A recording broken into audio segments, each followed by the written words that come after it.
Welcome to AFTV. I've got Tade with me. I don't know how the energy is going to be in this interview because we lost 1-0. For me, it was poor. It was poor. The players that got the opportunity to take the chance, obviously, stake a claim to be in the Premier League first team, the first 11, they really didn't rise to the challenge today. And yeah, I was really disappointed, Tade. I don't know, what was your thoughts on the game? I mean, you're right. It was the cohesion, the lack, the understanding, they lack the fluidity, they lack the technical know-how. They seem like they haven't played together before. I wonder what they were doing in training. Yes. They just didn't seem to understand each other in almost every department, from the top to the bottom today. Sorry to cut you there, bro. But would you put that down to the manager making too many changes at once, or would you say, no, you guys are good enough, you train every week, you should know how each other's plays? Or do you think he made way too many adjustments to the original team too fast? What do you think? Okay. Before I answer that question, I want people to think carefully, right? Southampton, right? They played 3 days ago, right? Yeah. They only had four players that started that game in this game, but they won the game. The only people that started that game was the goalkeeper, Pierre-Emerick, Stevens, and Diallo. Every single person in Southampton that played today was rested in that game. So I don't see how that's different from what Arteta has done. Right? I agree. Different. I agree. The only counter argument, go on, sorry, is the opposition. Yeah, obviously, Shrewsbury. That's the only counter argument. Shrewsbury's, they're not a Premier League. They're not a Premier League side. Yeah. Absolutely. However, the question now is this, because the question you're asking me is whether or not he made too many changes. Was it down to Arteta? I would say both, in a manner of speaking. I would say both. If you lose a game, obviously the manager's head is gonna be, called for. If you win a game, the manager is gonna be praised, isn't it? Now he made so many changes. However, when he made those changes, are you telling me that this team should not be able to do a bit better than they did today? With the likes of Willian, with the likes of Pepe, with all their experiences, are you telling me they shouldn't be able to do a job with El Neni and Xhaka playing? Bellerin, who is the captain. The only thing I'm going to fault Arteta on today, in my own personal opinion, is not having Emile Smith-Rowe at least on the bench. Okay, yeah. Because the only reason Willian stayed on that football pitch today, because he was playing number 10 role. He was playing behind Nketiah today. The only reason he stayed on that pitch today is because we didn't have Emile Smith-Rowe on the bench. The nearest person you can bring in is Willock, and I don't know if Willock is going to do any better. That's one thing I'm gonna fault him on today. But if you're gonna come here and ask me, was it wrong for him to have played the second team in an FA Cup, knowing fully well that in the next 3 days you're going to be playing the same team in the Premier League? It's a case of choices. So you, Cecil, if you are the manager, the question is, what are you going to prioritize? Are you going to prioritize the FA Cup? Are you going to prioritize getting into the top 4? Which are you going to prioritize? I've seen a lot of people come on my page on Instagram. Some people said Arteta is a fool. Some people said it's all down to Arteta, blaming Arteta. I kind of understand where they're coming from. There is no doubt about it. But the question I'm going to ask each person is, if you are in the hot seat and you've got 3 games in 9 days, are you going to play the same team every single game? That's the question I'm going to throw out to people there. That's what I want people to be careful about. Yeah, agreed.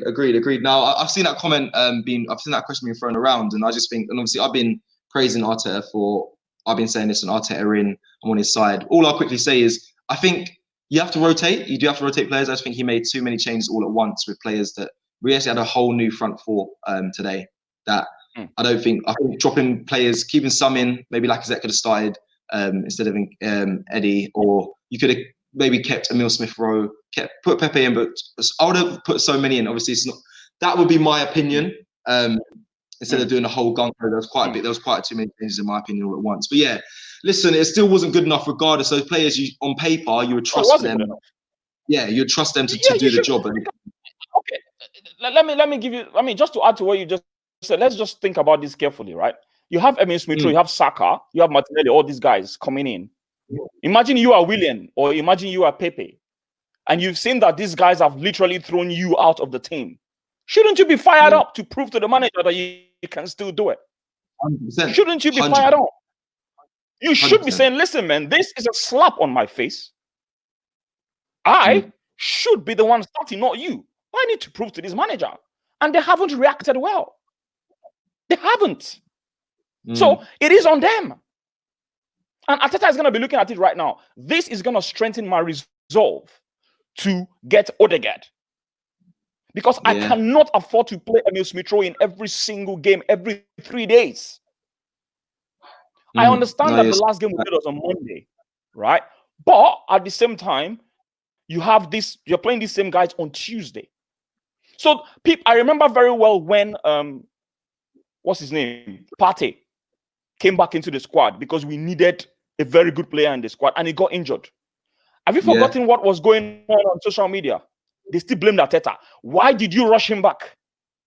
Yes. That's what they said. Yeah. Right? That's true. Martinelli came in. He got injured. Oh, yeah, you have to take it easy on him. Yeah. You see, you can never satisfy everybody. It's not possible. You're right. Yeah, you're right. You're right. You're right. You're right. You are right. So the question is he on Arteta? Absolutely, it is on Arteta because he is in charge, whether we like it or not. The question is it entirely his fault? Probably not. Because I expect these players to be stepping up. They're going to be playing these guys in the next 3 games. So the question I'm going to ask is, what do fans want? Do we want FA Cup? Or do we want a chance to be able to get into the top 4? That's the question. Personally, if you ask me, if I can win everything, I'll win everything, obviously. But I think we should be getting into the top 4 because I'm not sure winning the Europa. Okay, fair. I'm not sure about it. And we are, do you know what I mean? We are 7 points away from the top 4. It's not as bad as people are making it look right now. And a lot of teams are going to drop points, there's no doubt. We are still going to drop points, there's no doubt. But the question is, which do fans want? So it's a tough question when people ask me, did they got the selection right or wrong? Sorry to cut you, Tyler. There'll be fans saying, well, why can't we have both? We can't with this squad. Okay. We can't. That's fair. I think this team playing Southampton, it just proves that our second team is not good enough to beat Southampton. Our second team, which most of them were the first team before, that got demoted to the second team, they're obviously showing they're not good enough. And just going back to what I was saying earlier, right, Cecil?